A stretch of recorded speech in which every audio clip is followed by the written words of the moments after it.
কৃষ্ণায় বাসুদেবায় হরয়ে পরমাত্মনে প্রণত ক্লেশনাশায় গোবিন্দায় নমো নমঃ। ব্রজে প্রসিদ্ধম নবনীত চৌরম গোপাঙ্গনানাম দুর্কুল চৌরম অনেক জন্মার্জিত পাপ চৌরম চৌরাগ্রগণ্যম পুরুষম নমামি। সুধী ভক্তবৃন্দগণ, আর মাত্র দুদিন বাকি আছে আমাদের পুরুষোত্তম মাস আষাঢ়। আগামী 17 মে 2026 খ্রিস্টাব্দ রবিবার অধিক জ্যৈষ্ঠ শুক্লপক্ষ প্রতিপদ হইতে আমাদের এই অধিক মাস আরম্ভ হবে। যদিও 16 তারিখে লাগবে, কিন্তু 16 তারিখে শনিবারে অমাবস্যা রাত্রে 1:51 পর্যন্ত আছে। 16 তারিখ তো এমনি চলে গেল, রাত্রে 12টার পরে তো 17 তারিখে চলে আসলো, এবং রাত্রিটা তো ঘুমিয়েই চলে যাচ্ছে। রাত্রে 1:51 পর্যন্ত অমাবস্যায় আছে। অমাবস্যা শেষ হবে তবে গিয়ে অধিক মাস আরম্ভ হবে। অতএব ঘুমের থেকে উঠেই অধিক মাসের নিয়ম শুরু হয়ে গেল। অধিক মাসের যা যা নিয়ম আমাদের পালন করার কথা, আমাদের 17 তারিখ থেকে সেই সমস্ত নিয়ম পালন করতে হবে। 16 তারিখে যদি কেউ চায় সংযম থাকতে পারে, সংকল্প মন্ত্র পাঠ করতে পারেন। আর 17 তারিখ থেকে আরম্ভ, মানে 17 মে 2026 খ্রিস্টাব্দ, অর্থাৎ বাংলা বললে 2রা জ্যৈষ্ঠ 1433 বঙ্গাব্দ। অধিক জ্যৈষ্ঠ মাস শুরু হয়ে গেল। অধিক জ্যৈষ্ঠ মাসের শুক্লপক্ষ প্রতিপদ থেকে আমাদের ব্রত আরম্ভ হল। পুরা 30 দিন ব্যাপী এই ব্রতটা আমাদের থাকবে, এবং নিবৃত্তি হবে কবে বলছেন? এর নিবৃত্তি হলো 15 জুন 2026 খ্রিস্টাব্দ সোমবার অমাবস্যা তে গিয়ে নিবৃত্তি হয়ে গেল। একই মাসে 2টি অমাবস্যা যদি হয় তাহলে তাকে পুরুষোত্তম মাস বলা হয়, বা অধিক মাস বলা হয়, বা মল মাস বলা হয়। এই বিষয়ে অনেক আগে আমরা অনেক কিছু আলোচনা করেছি।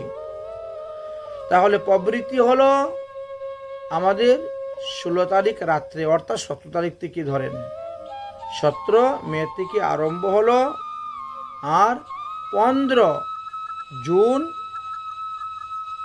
2026 খ্রিস্টাব্দ সোমবারে অমাবস্যা রাত 9টা পর্যন্ত আছে। সম্পূর্ণ দিনই থাকতে হবে, অর্থাৎ তার পরের দিন গিয়ে আপনি ব্রত ভাঙবেন। যারা পুরুষোত্তম মাসের ব্রত করবেন, পুরুষোত্তম মাস প্রবৃত্তি এবং নিবৃত্তি উভয় সম্পর্কে আলোচনা করলেন।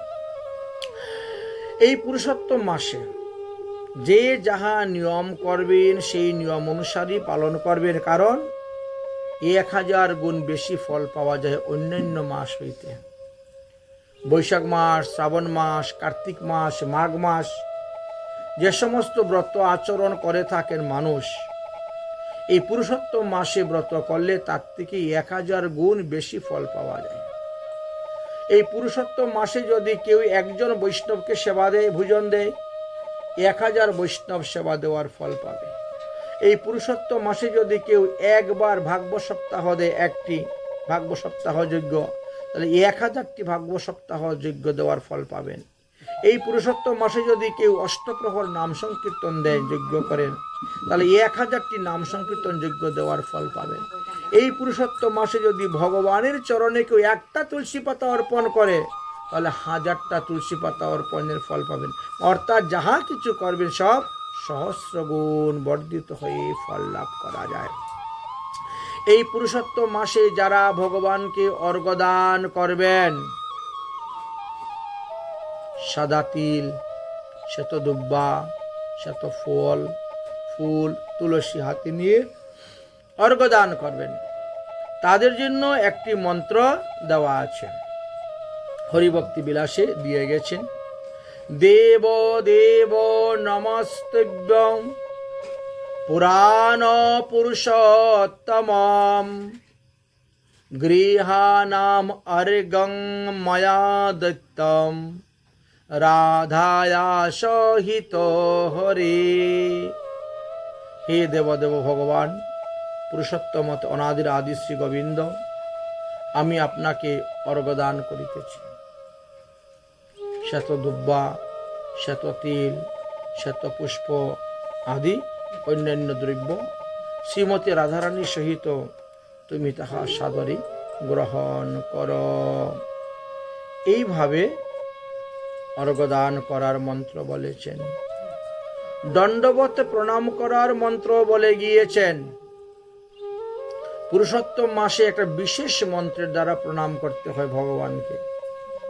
মন্ত্রটা কি? বন্দে নবঘন স্বামং দ্বিভুজং মুরলীধরম পীতাম্বরধরং দেবং সরাধাং পুরুষোত্তমম। ভগবানের রূপের বর্ণন করে, বস্ত্রের পরিধানের বর্ণন করে, মুরলীর বাঁশির বর্ণন করে, আর রাধারানীর বর্ণন করে এখানে প্রণাম করা হয়েছে। বন্দে নবঘন স্বামং দ্বিভুজং মুরলীধরম পীতাম্বরধরং দেবং সরাধাং পুরুষোত্তমম। রাধারানীর সহিত। এবং এই পুরুষোত্তম মাসে যারা আরতি করেন, আরতিরও একটা বিশেষ মন্ত্র আছে। পুরুষোত্তম মাসের জন্য বিশেষ বিশেষ মন্ত্র দিয়েছেন। আরতি করার সময় আপনারা কি বলবেন? নিরাজয়ামি দেবৈশ্বম ইন্দ্রিবরদলচ্ছবিম রাধিকার মন প্রেমিনা কোটি কন্ধর্প সুন্দরাম। চেষ্টা করবেন এই শ্লোকটা মুখস্থ করার। আরতি করার সময় এই মন্ত্র উচ্চারণ করে করে আরতি করবেন এই পুরুষোত্তম মাসে। তারপরে পুরুষোত্তম ভগবানের ধ্যানের কথাও বলছেন। এই মাসে পুরুষোত্তম ভগবানের ধ্যানের জন্য একটি বিশেষ মন্ত্র আছে। কি মন্ত্র ধ্যান করবেন?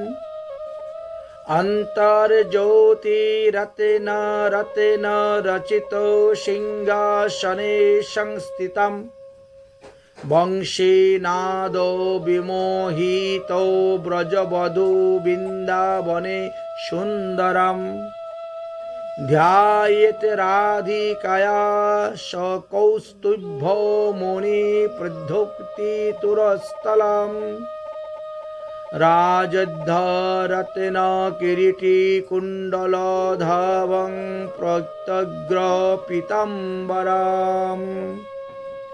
এই শ্লোকের দ্বারা ভগবানকে ধ্যান করবেন, করে ভগবানের পূজা করবেন। পূজা অন্তে আপনারা পুষ্পাঞ্জলি দিবেন। পুষ্পাঞ্জলি মন্ত্র বলবেন।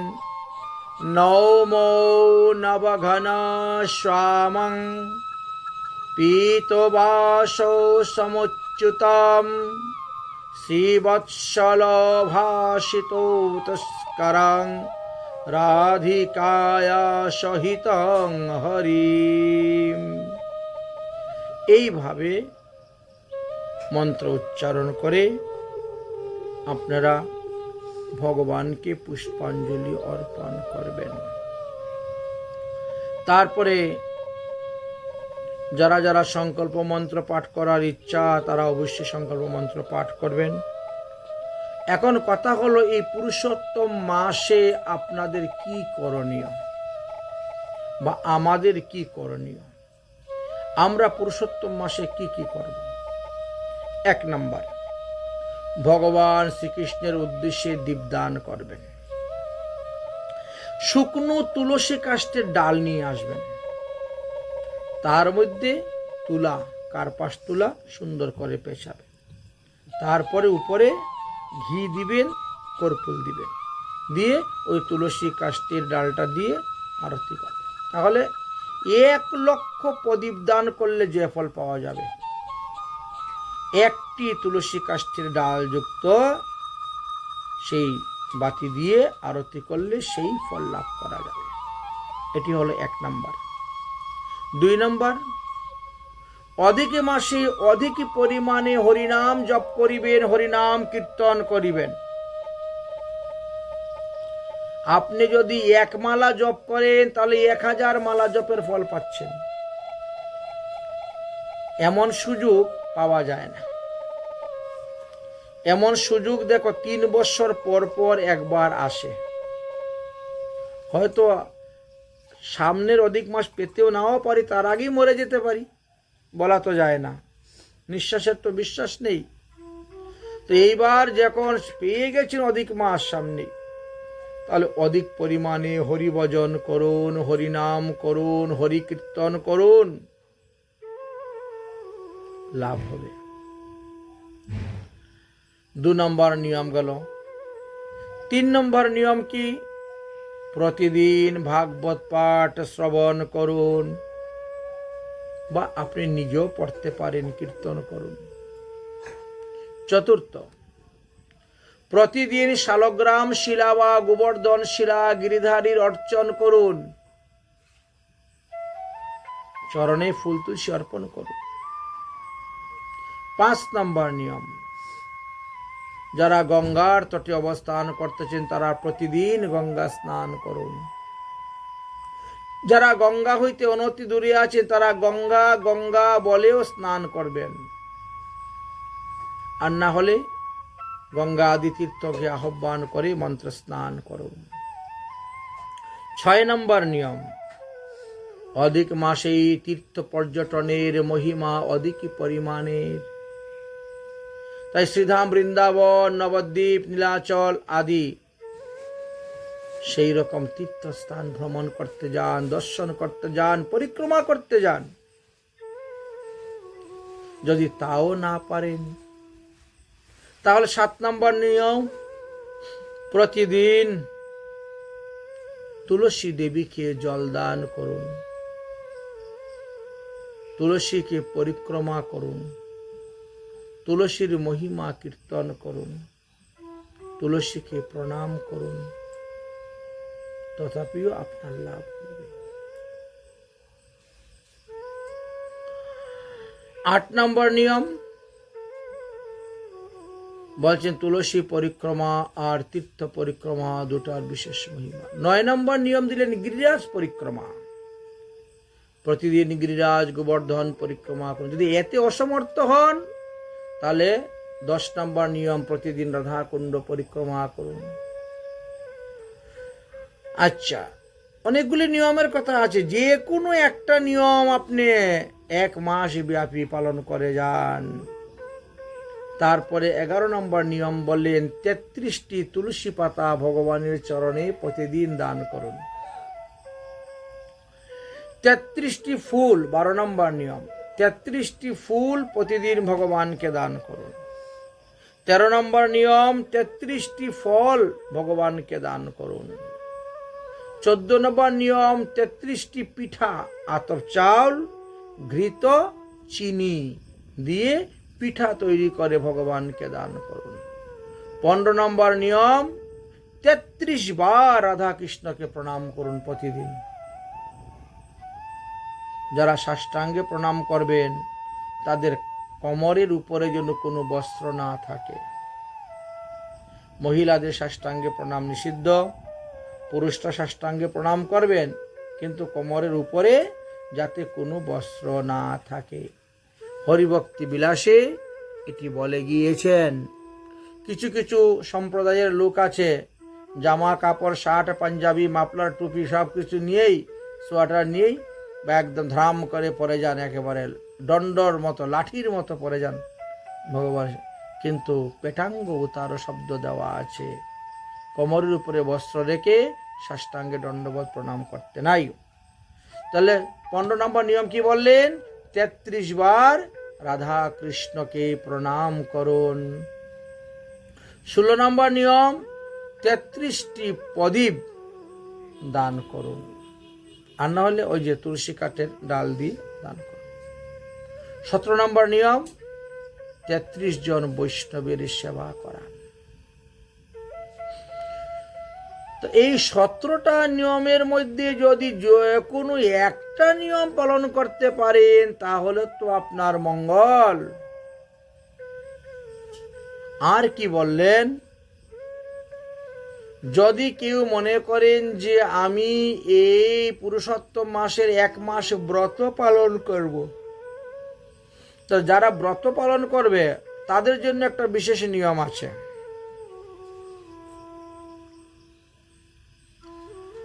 নিয়ম কি? গম, জব, আতপ চাউল, তিল, মটর, আস্তা মুগ, আদা, মূলক, স্কন্দমূল, কলা, পেঁপে, আলু, সন্দুক লবণ, এই কটি দ্রব্য তিনি গ্রহণ করতে পারবেন। এত ভিন্ন অন্য কিছু গ্রহণ করবেন না। যেমন মুড়ি খেতে পারবেন না, সিদ্ধ চাল খেতে পারবেন না, অন্যান্য কোনো সবজিও তিনি খাবেন না, যদি কেউ নিয়ম করে। আর অনিয়মে তো সব কিছুই চলতেছে।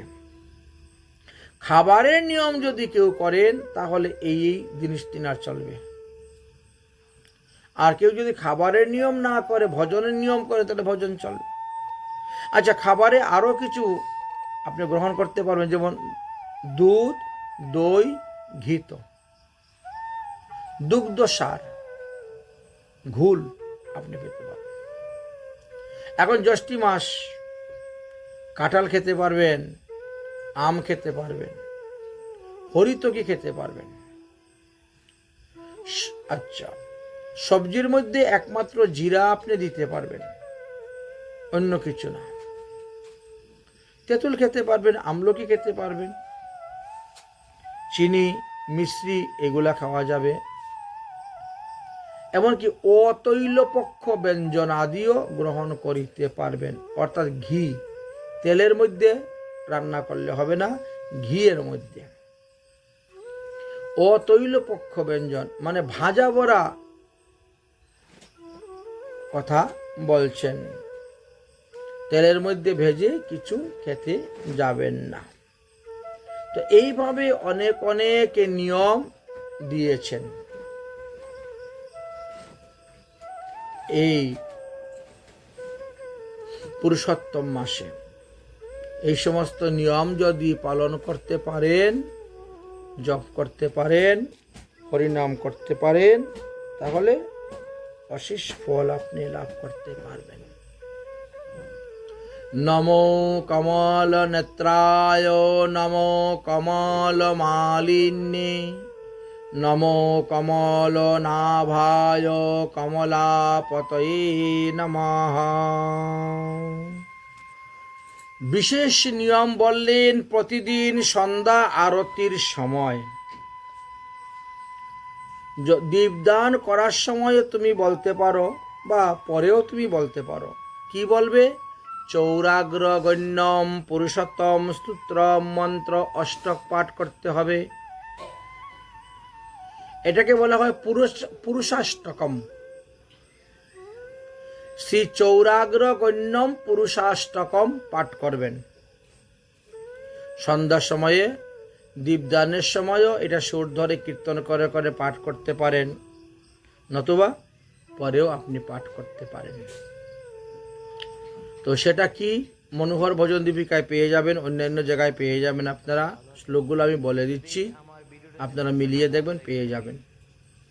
ব্রজে প্রসিদ্ধাং নবনীত চৌরাম গোপাঙ্গনানাম চতুর্কুল চৌরম অনেক জন্মার্জিত পাপ চৌরং চৌরাগ্রগণ্যম পুরুষং নমামি।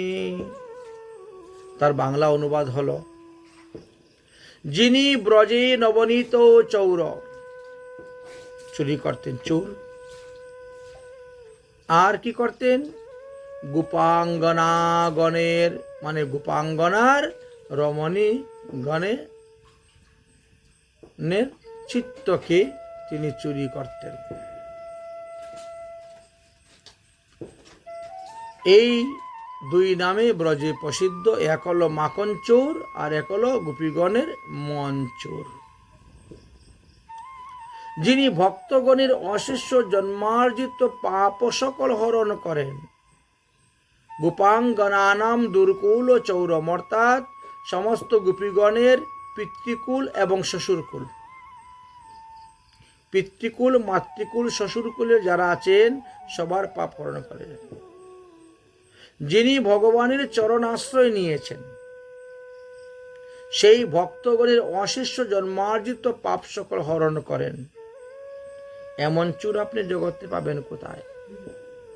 তাই বলছেন ভগবান হলেন চোরেরও অগ্রগণ্য, চোরেরও শিরোমণি। তিনি ভক্তদের পাপ তাপ অপরাধ সব চুরি করে নিয়ে যান। তাই সেই চোরের শিরোমণি ভগবান শ্রীকৃষ্ণকে আমি নমস্কার করি, প্রণাম করি। এটি হলো প্রথম শ্লোকের ব্যাখ্যা, অষ্টকের চৌরাগ্রগণ্য পুরুষ অষ্টকের প্রথম শ্লোকের ব্যাখ্যা। দ্বিতীয় শ্লোকে কি বলছেন?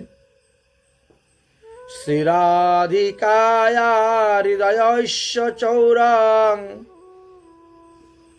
নমাম্ভোদোল শ্যামলকান্তি চৌরম পদাশ্রিতানাং চ সমস্ত চৌরাং চৌরাগ্রগণ্যাং পুরুষম নমামি। দ্বিতীয় অর্থ কি?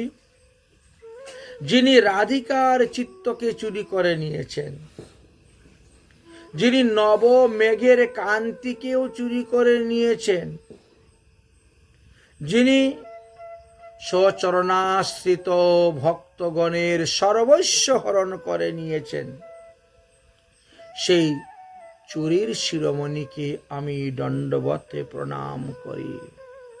চৌরাগ্রগণ্য পুরুষোত্তম অষ্টকের 2 নম্বর শ্লোকের ব্যাখ্যায়। অনুবাদ 3 নম্বর শ্লোক কি বলছেন? অকিঞ্চনীকৃত পদাশ্রিতাং ইয়া করোতি ভিক্ষুং পতি গেহহি নমঃ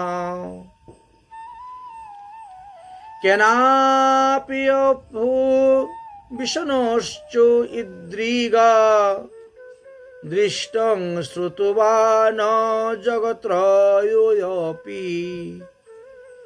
অনুবাদটি হলো, যিনি স্বচরণাশ্রিত জনগণকে অকিঞ্চন করিয়াছেন, অর্থাৎ তাদের স্ত্রী পুত্র ধনাদি সর্বস্ব হরণ করিয়াছেন, তাহাদিগকে গৃহহীন করিয়াছেন, তাহাদিগকে পথের ভিখারি ভিক্ষুক করিয়াছেন, তাহার ন্যায় ভীষণ চোর জগতে আর দেখতে পাওয়া যায় না বা শুনতেও পাওয়া যায় না। তাই সেই চুরির অগ্রগণ্য শ্রী ভগবানকে আমি প্রণাম করি। এই হলো 3 নম্বর শ্লোক। আচ্ছা, এইরকম শ্লোকটা রচনা করেছেন কি? বললেন বল্লভাচার্য সম্প্রদায়ের প্রতিষ্ঠাতা যে বল্লভাচার্য, তিনি এই পুরুষাষ্টকম শ্লোকটা লিখিয়েছেন। আসুন তাহলে 4 নম্বর শ্লোকের মধ্যে আমরা প্রবেশ করি, কারণ তিনি পূর্বজন্মে সুখদেব গোস্বামী পাদ ছিলেন। যাই হোক, এবার 4 নম্বর অষ্টকের শ্লোক বলছি। তদীয়ং নামাপি হরতি তো শেষাং গিরিপশরণামপি পাপরাশীনং আশ্চর্যরূপং ননুচৌরদ্বিগং ধৃষ্টং শ্রুতবা ন ময়া কদাপি। অর্থাৎ যাহার নাম শ্রবণ মাত্রেই বা লোয়া মাত্রেই জীবের পর্বত প্রমাণ সমস্ত পাপরাপি রাশি নিঃশেষ ধ্বংস হয়ে যায়, হরণ হয়ে যায়। এইরূপ আশ্চর্যরূপ চোরকে আমি কখনো দেখি নাই, তার নাম কখনো শুনি নাই, তাই সেই চোরকে আমি প্রণাম করি। 5 নম্বর শ্লোকে কি বলছেন? ধনং চ মানং ন ততুন্দ্রিয়ানি প্রাণাংশ্চরিত্বা মম সর্বমেব প্রলয়মে কুতিরোধৃতু অদ্যচৌর ত্রিং ভকেতি ধামিনাস্তি ময়া নিরুদ্ধ। হে চৌরের অগ্রগণ্য, তুমি আমার ধন, মান, ইন্দ্রিয়, প্রাণ প্রভৃতি চুরি করে নিয়ে কোথায় পালিয়ে গেছ? আমি তোমাকে দেখতে পাচ্ছি না কেন? আজ আমি তোমাকে ধরব। এর পুরুষোত্তম মাস আমি তোমাকে অদ্য ধরিয়া ফেলিয়াছি।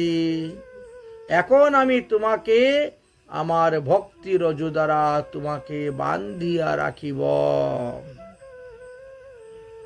মা যশোদা যেভাবে তোমাকে বন্ধন করেছিলেন, রাধারানী যেভাবে তোমাকে বন্ধন করেছিলেন, রাবণ যেভাবে তোমাকে নাগ পাশে বন্ধন করেছিল, আমিও আজ আমার এই ভক্তি ডোর দিয়ে তোমাকে বেঁধে রাখব। ছিন্নং শিঘুরাং যমপাশবন্ধরং ভৃন্নাং শিভীমং ভবপাশবন্ধনম ছিন্নং শ্রী সর্বস্য সমস্তবন্ধং নৈবাত্মানো ভক্ত কৃতং তু বন্ধু। হে ভগবান, তুমি মনুষ্য মাত্রেই ঘোর যমপাশ ছিন্ন করিতে পারো, মানে প্রত্যেকটি মানুষেরই ঘোর যমপাশ ছিন্ন করতে পারো। তোমার ভয়ে যম পর্যন্ত কম্পমান হয়। তোমার কৃপা হলে ভয়ানক সংসার বন্ধন তাদের ছিন্ন হয়ে যায় ভক্তদের।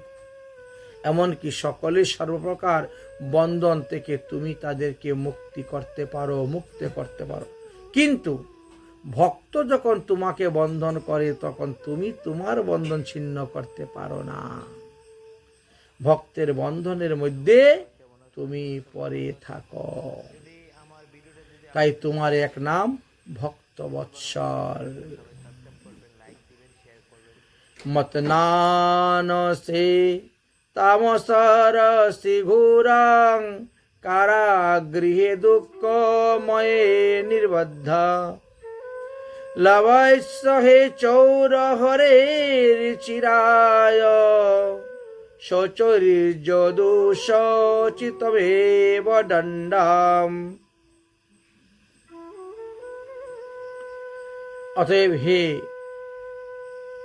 চোর রূপী শ্রী হরে, তুমি ঘোর তামস আচ্ছন্ন দুঃখময় কারাগার রূপ আমার হৃদয়ে চিরকালের জন্য নির্বন্ধ হইয়া থাকো। চৌর কার্যের উপযুক্ত দণ্ড আমি তোমাকে দিব আমার হৃদয়ের মধ্যে রেখে। 8 নম্বর কি বললেন? কারাগৃহে বসু সদা হৃদয়ে মদীয়ে মদ্ভকেতি পাশধীর বন্ধন নিশ্চল সনঃ তাং কৃষ্ণে হে প্রলয় কোটি শতাম তরে অপি সর্বস্ব চৌর হৃদয়াতি নিমুজ্জামিহি। 8 নম্বর শ্লোকের অনুবাদ হলো, ভক্ত বলতেছেন, তুমি আমার হৃদয়ে কারাগারে আমার ভক্তি পাশ দ্বারা ধীররূপে বদ্ধ হইয়া সর্বদা নিশ্চলভাবে তুমি অবস্থান করো। অর্থাৎ যিনি এই শ্লোক রচনা করেছেন বল্লভাচার্য, তিনি ভগবানকে বলতেছেন, হে কৃষ্ণ, হে আমার সর্বস্ব চোর, তুমি আমার ধন সম্পত্তি ছেলে মেয়ে সবকিছু চুরি করে নিয়ে গেছো। শত কোটি কল্প অবসানে আমারই হৃদয় কারাগার হইতে তোমাকে মুক্ত করিব না, তুমি সর্বদা আমার হৃদয় কারাগারে অবস্থান করো। ইতি বল্লভাচার্য বিরচিতম শ্রী চৌরাগ্রগণ্যম শ্লোক সম্পূর্ণম। এইভাবে যারা ভগবানের চরণে আত্মসমর্পণ করে দিতে পেরেছেন, তার পূর্ব পর আদি সমস্ত পাপের নাশ হয়ে যায়। আত্মসমর্পণটাই হলো শ্রেয়। অহম ভগবত অংশসু অস্মিন সদা দাসোऽস্মিন সর্বথা তৎকৃপা প্রেক্ষৈকো নিত্যম ইত্তা আত্মানং সমর্পয়েৎ ইতি আত্মানং সমর্পয়েৎ। হে ভগবান, আমি তোমার দাসানুদাসের দাস, আমি তোমার কৃপার অপেক্ষায় সর্বদা বসে আছি। আমি আমার বলতে যা কিছু আছে সব তোমার চরণে অর্পণ করে দিলাম। তুমি আমাকে তোমার দাস বানিয়ে তোমার চরণে রেখে দাও। এইভাবে যারা ভগবানের চরণে আত্মসমর্পণ করে দিয়েছেন, তাদের পূর্বপর উভয়ই সমস্ত পাপ শেষ হয়ে যায়। তদীয়ম বস্তু গোবিন্দম তুভ্যম এবম সমর্পয়েৎ তেন তদেবং গ্রাণিকামলে রতিং মে যশ্চ শাসিতম। হে গোবিন্দ, আপনারই সমস্ত বস্তু আপনাকে অর্পণ করিতেছি, আর আপনার কাছে প্রার্থনা করতেছি, নিবেদন রইল যেন আপনার শ্রী পাদপদ্ম শাশ্বত রতি ভক্তি আমার লাভ হয়। এত ভিন্ন আমি আর অন্য কিছু আপনার কাছে চাই না। তাহলে আমরা অতি সংক্ষেপে পুরুষোত্তম মাসে আপনারা কি কি করবেন ইত্যাদি কথা বললাম, করণীয়গুলা। এবার অকরণীয় কি ত্যাগ কি বলছেন, এই পুরুষোত্তম মাসে নিশা জাতীয় কোনো দ্রব্যাদি গ্রহণ করবেন না। যত নিশা জাতীয় দ্রব্য ত্যাগ করতে পারবেন ততই লাভ। যত পাপ কর্ম থেকে বিরত থাকতে পারবেন ততই লাভ। কেননা পুণ্যকর্ম করলে যেমন সহস্র গুণ বেশি পাচ্ছেন, পাপটা তো সহস্র গুণ বেশি হবে। এই জন্য বিচার করে, হিসাব করে, নিকাশ করে আপনারা চলুন, কাজ করুন, এতে আপনাদের মঙ্গল হইবে। এমন সুন্দর দিন আর পাওয়া যাবে না, এমন সুন্দর মাস এত সহজে পাওয়া যায় না, যে মাসটাকে ভগবান স্বয়ং নিজে গ্রহণ করে নিয়েছেন, নিজের নাম অনুসারে যাকে পুরুষোত্তম মাস দিয়েছেন। সুতরাং ভগবানের যেমন গুণ, সেই মাসেরও তেমনই গুণ। কারণ এই মাসের অধিষ্ঠাত্রী দেবতা ভগবান পুরুষোত্তম দেব।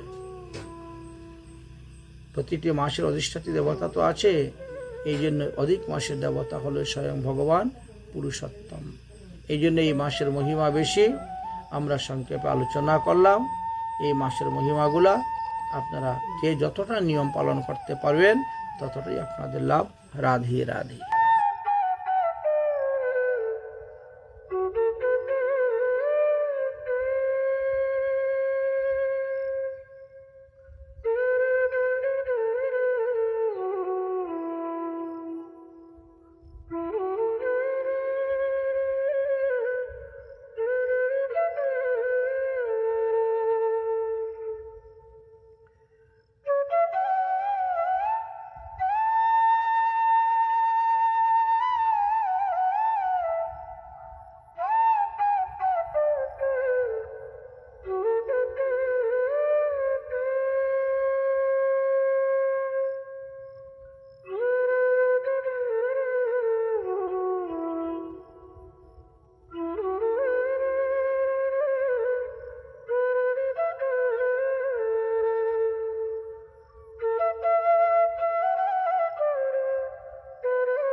সবাই কেমন আছেন? আশা করি সকলে ভালো আছেন। যদি আমার ভিডিওটা যদি আপনাদের ভালো লেগে থাকে, সুর বাংলা মিডিয়া চ্যানেলটা সবাই সাবস্ক্রাইব করবেন, লাইক দিবেন, শেয়ার করবেন। ধন্যবাদ সকলকে।